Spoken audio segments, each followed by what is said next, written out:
High guys, welcome back to my channel Soumi MS vlog and কুকে। তোমাদের সবাইকে জানাই অনেক অনেক স্বাগত।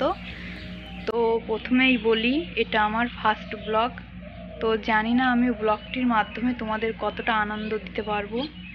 তো চেষ্টা করব যাতে আমার ব্লগটি দেখে তোমরা আনন্দিত হও। তো তোমরা তো টাইটেল থাম্বনেল দেখেই বুঝেই গেছো কোথায় যাচ্ছি। তো আর দেরি নয়, তো তোমরা ব্লগটা দেখতে থাকো, তাহলেই বুঝতে পারবে কোথায় যাচ্ছি। আর ভিডিওটি স্কিপ না করে দেখতে থাকো। আর যদি ভিডিওটি ভালো লাগে আমার চ্যানেলটি অবশ্যই তোমরা সাবস্ক্রাইব করে আমার পাশে থেকো। তো এখন আমি সোনাকে রেডি করে নেব, তারপরে আবার তোমাদের কাছে ফিরে আসছি।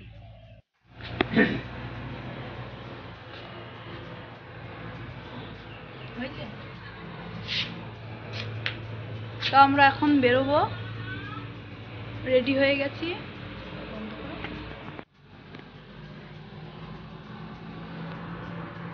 ও কোথাও গেলেই ঘুমায়, ও সারা রাস্তা ঘুমাতে ঘুমাতেই যায়। দেখো আমরা অনেকখানি চলেও এসেছি। এই যে ও ঘুমিয়েই যাচ্ছে এখনো।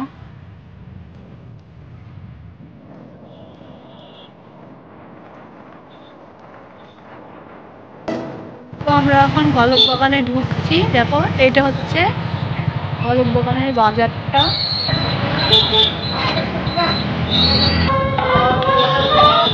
দেখো আমরা চলেই এসছি, এই যে মন্দির। এখন আমরা মন্দিরে ঢুকবো।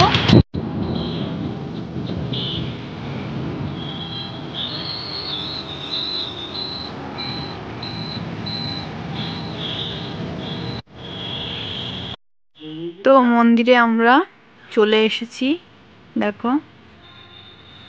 আর ভিতরটা এত সুন্দর, মানে মন্দিরের ভিতরে ঢুকলে বেরোতে ইচ্ছা করবে না। তো তোমরা দেখো মন্দিরের ভিতরটা খুবই সুন্দর। আর এই মন্দিরে কিন্তু বিয়ে হয়। তো তোমরা তো মন্দিরটা দেখে বুঝতেই পেরেছো, এটা দক্ষিণেশ্বর মন্দিরের মতোই। তো আমরা এখন মন্দিরের ভিতরে ঢুকবো। আর এই মন্দিরে কিন্তু শনি মঙ্গলবারে পুজো হয়।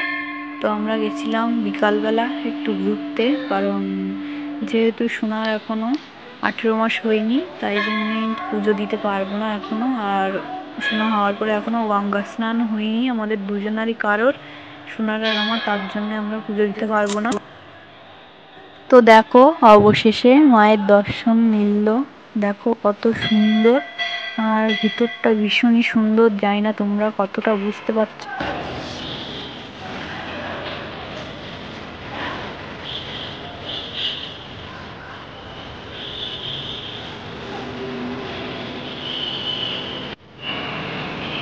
এই দেখো সোনা এবার তাকাচ্ছে ঠাকুরের কাছে এসে। হাই বাবা, হাই বলে দাও।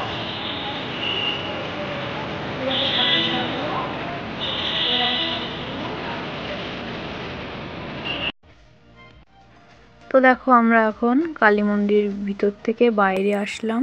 ওই পাশটা একটা শিব মন্দির আছে, তো আমরা সেই দিকেই যাচ্ছি। ওই মন্দিরটাও ভীষণই সুন্দর, চলো তোমরা দেখলেই বুঝতে পারবে। আর সোনা সেই থেকেই জেগে আছে, ও এরকম করে না, মানে বাইরে আসলেই ও ঘুমায়। এই প্রথম দেখছি যে মন্দিরে আসার পর থেকে ও জেগেই আছে। আর বাড়ি থেকে এমনি ঘুমাতে ঘুমাতেই আসছিল।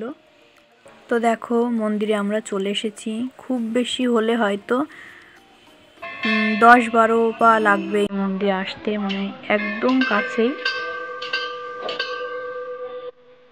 তো এটা শিব মন্দির। তো চলো আমরা এখন ভিতরে যাই।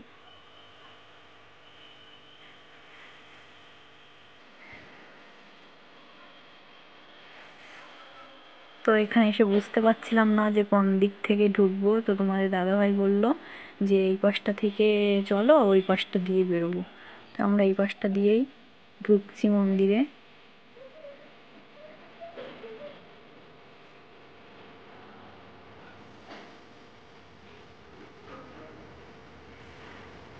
তো এই মন্দিরটার সামনেই কিন্তু মানে একটা বাওর, মানে খুব সুন্দর। দেখো এখান থেকে সূর্যাস্ত দেখা যাচ্ছে। তো আমরা যখন গেছিলাম তখন বিকাল ছিল। তো দেখো, এটা হচ্ছে জগন্নাথ দেব, বলরাম আর সুভদ্রা মাতা। তো এখানে তিনটে ঠাকুর থাকেন। আর এটা হচ্ছে শিবলিঙ্গ, যেটা তোমাদের আগেই বললাম আমি। এনার নামেই মন্দিরটার নামকরণ হয়েছে। তো এখানে কিন্তু নীল পুজোর সময় ভীষণ ভিড় হয়। এটা হচ্ছে রাধাকৃষ্ণ, শ্রী চৈতন্য দেব, এনারা থাকেন এই কক্ষে। তো এই মন্দিরে দৃশ্যগুলো খুবই সুন্দর, চোখ জুড়িয়ে যায়। আর এই মন্দির থেকে দেখো একটা বাউর দেখা যাচ্ছে। তো ভীষণই সুন্দর লাগে। আর দেখো সূর্য অস্ত যাচ্ছে এখান থেকে পুরোপুরি দেখা যাচ্ছে। তো ভীষণই সুন্দর জায়গাটা, হয়তো তোমরা কাছ থেকে না দেখলেও অতটা বুঝতে পারবে না। ভীষণই সুন্দর, এতটাই সুন্দর যে তোমাদের আমি বলে বোঝাতে পারবো না।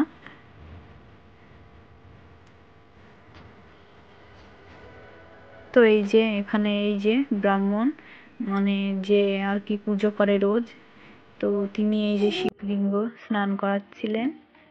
তো আমরা ঘুরে টুরে এখন মন্দির থেকে যাচ্ছি মেলার দিকে।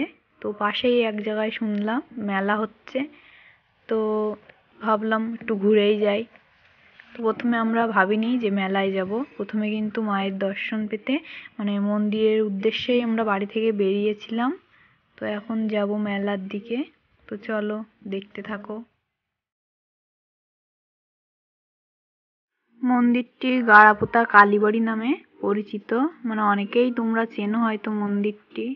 তো এখানে শনি মঙ্গলবার কিন্তু ভোরবেলা থেকেই পুজো হয়। তো মন্দিরটা কিন্তু পুরো দক্ষিণেশ্বর মন্দিরের মতোই দেখতে, তোমরা দেখেছো আর বুঝতেও পারছো হয়তো। কিন্তু এটা দক্ষিণেশ্বর মন্দির না, এটা হচ্ছে কালী মন্দির বলা হয়, গাড়াপোতা কালীবাড়ি বলা হয় মন্দিরটার নাম। তো আমরা এখন মন্দির থেকে যাব মেলার দিকে। দেখো সোনা এখনো তাকিয়ে আছে, এখনো ঘুমায়নিও। তো আজকেই প্রথম দেখছি যে ও কোথাও বেরিয়ে এতক্ষণ জেগে আছে, কারণ ও এর আগে যতবারই কোথাও গেছি সোনা হওয়ার পরে, তো ও গাড়িতে উঠলে বা বাড়ি থেকে বেরোলেই ঘুমিয়ে পড়ে। তো আজই প্রথম দেখছি যে ও জেগে আছে অনেকক্ষণ। আর মেলায় গিয়েও কিন্তু অনেকক্ষণ জেগেছিল। তো আমরা মায়ের মন্দির থেকে মেলার দিকে এগোচ্ছি এবার। চলো দেখতে থাকো।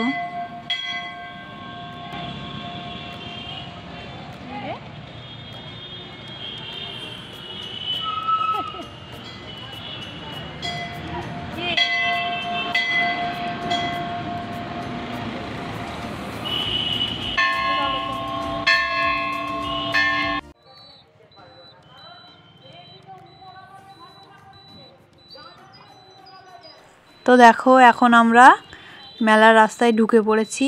তো এই রোডটা হচ্ছে গোবরাপুর রোড থেকে আমরা যাচ্ছি এখন মুড়িঘাটার দিকে। মুড়িঘাটায় হচ্ছে মেলাটা। তো এই মেলাটা কিন্তু এলাকার মধ্যে সব থেকে বড় মেলা বলা হয়। এখন আমরা প্রায় মেলার কাছাকাছি চলে এসেছি, আর একটুখানি আছে আমরা মেলায় ঢুকবো। রাস্তায় ভীষণ পরিমাণে জ্যাম ছিল, যার জন্য তোমাদের সাথে আমি ঠিকভাবে কথা বলতে পারিনি। তো এখন আমরা মেলায় চলে এসেছি। তো এখন আমরা মেলায় ঢুকবো। তো দেখো মেলায় চলে এসেছি আমরা। সোনা ঘুমিয়েই যাচ্ছে। তো বুঝতে পারছি না এত বড় মেলাটা, বুঝতেই পারছি না যে প্রথম কোন দিক থেকে শুরু করব, কোন দিকে ঢুকবো। তো চলো দেখা যাক কোথায় যাই প্রথম, কোন দিকটা থেকে।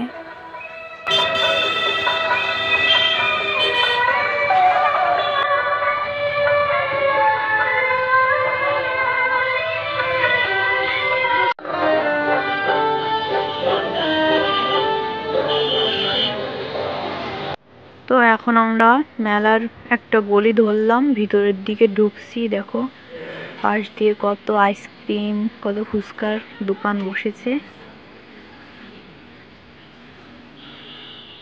তো দেখো বাচ্চাদের কত খেলনা মানে সামনে।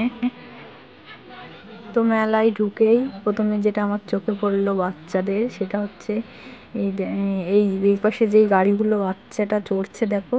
তো এইগুলো আমরাও চড়তাম ছোটবেলায়, তো খুব মনে পড়ছিল মেলায় এসে। দেখো বাচ্চাদের কত খেলনা এখানে, হয়তো শোনা বড় যদি হতো তাহলে হয়তো বায়না করতো ওঠার জন্যে। তো ভীষণই ভাল লাগছিল এখানটায় এসে। দেখো কত বাচ্চাদের খেলনা, বড়দেরও আছে ওইটা যেটা ময়ূর মতো দেখা যাচ্ছে, ওটাই বড়রাও উঠছিল। আর এই যে সামনে একটা আছে বড়দের।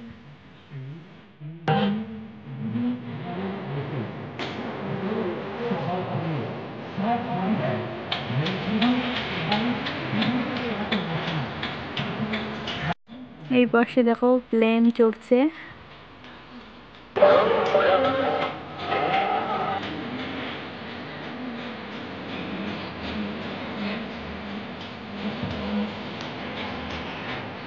সোনা এখন দেখো ঘুমিয়েই আছে, ও এখনো তো উঠিনি মেলায় এসে।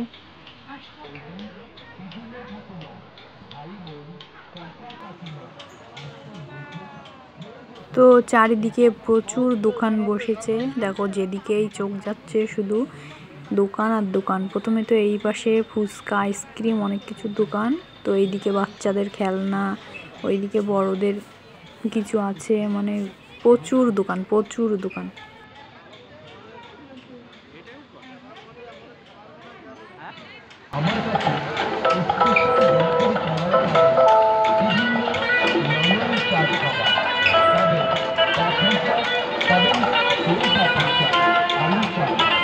তো দেখো দুপাশে প্রচুর পরিমাণে ফুচকার স্টল বসেছে। তো এখন আমি যেটা খুঁজছি সেটা হচ্ছে শোনার জন্য একটা গার্ডারের হেয়ার ব্যান্ড খুঁজছি। তো দেখি সামনে একটা দোকান চোখে পড়লো, কসমেটিক দোকান। তো দেখি এখানে পাওয়া যায় নাকি। তো চলো দেখতে থাকো।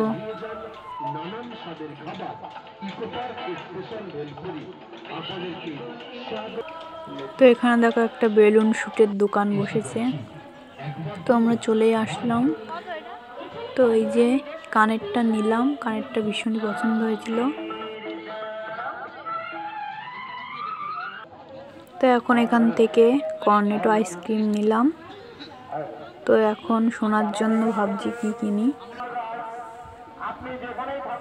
হেয়ার ব্যান্ড পাওয়া গেল না, গার্ডারের হেয়ার ব্যান্ড একটা দোকানে খুঁজলাম কিন্তু বললো নেই, পাওয়া গেল না।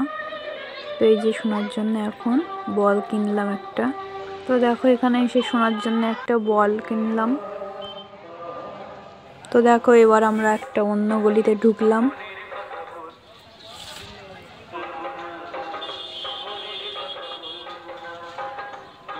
তো দেখো এখানে প্রচুর পরিমাণে জিনিস পাওয়া যায়, মানে যেটাই হয়তো দরকার সেটাই হয়তো এখানে পেয়ে যাবে। মানে মানে প্রচুর পরিমাণে দোকান থাকে, এগুলো কসমেটিক দোকান। তা আমি এই দোকানগুলোও খুঁজছিলাম যে শোনার জন্যে গার্ডারের হেয়ার ব্যান্ড পাওয়া যায় কি।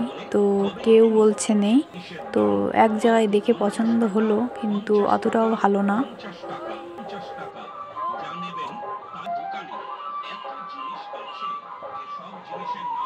দেখো দুপাশে প্রচুর পরিমাণে দোকান।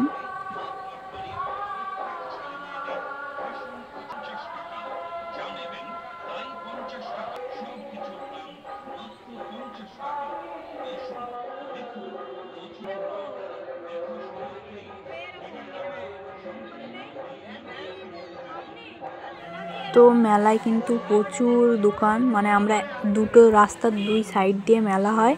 তো আমরা এক সাইডেই ঘুরে শেষ করতে পারিনি, আমরা শুধু দুটো গলির মধ্যে ঢুকেছিলাম। তারপরে এমনি মঙ্গলবার ছিল, তারপরে সোনাকে নিয়ে বেরিয়েছিলাম বলে রাত হয়ে যাচ্ছিল বলে আমরা বাড়ি চলে এসেছিলাম। তো সেই জন্যে আর কি ঘোরা হয়নি সব মেলাটা। আর এত বড়, মানে অনেকটাই লেট হয়ে যেত ঘুরতে, আর হয়তো ঘুরেও শেষ করতে পারতাম না। তো সেই জন্য আমরা তাড়াতাড়ি বাড়ি চলে এসেছিলাম। তো এই দেখো এই যে কাপের দোকান, এখান থেকে কাপ নিলাম। এখানে প্রচুর জিনিসপত্র আছে দেখো। আর এই মেলায় কিন্তু কাঠের জিনিসও পাওয়া যায়, কিন্তু আমরা ওই সাইডটায় যাইনি। এখানে লোহারও মানে বিভিন্ন ধরনের লোহার জিনিস পাওয়া যায়, সেই দিকটায়ও আমরা যাইনি। তো দেখো ওই কাপ দুটো খুব পছন্দ হলো তাই নিলাম। তো এই যে এটা ব্যাগের দোকান।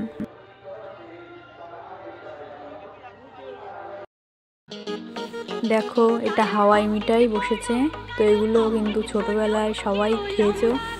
দেখো তো মেলায় তো এটা থাকবেই। তো আমি দেখছিলাম দাঁড়িয়ে যে কিভাবে লোকটা বানাচ্ছে, ভালো লাগছিল বেশ দেখতে। তো ছোটবেলার একটা পছন্দের খাবার ছিল এটা। তো এই যে এখান থেকে মিষ্টি জিলাপি নিলাম। তো এখন আমরা বাড়ির দিকে রওনা দেব।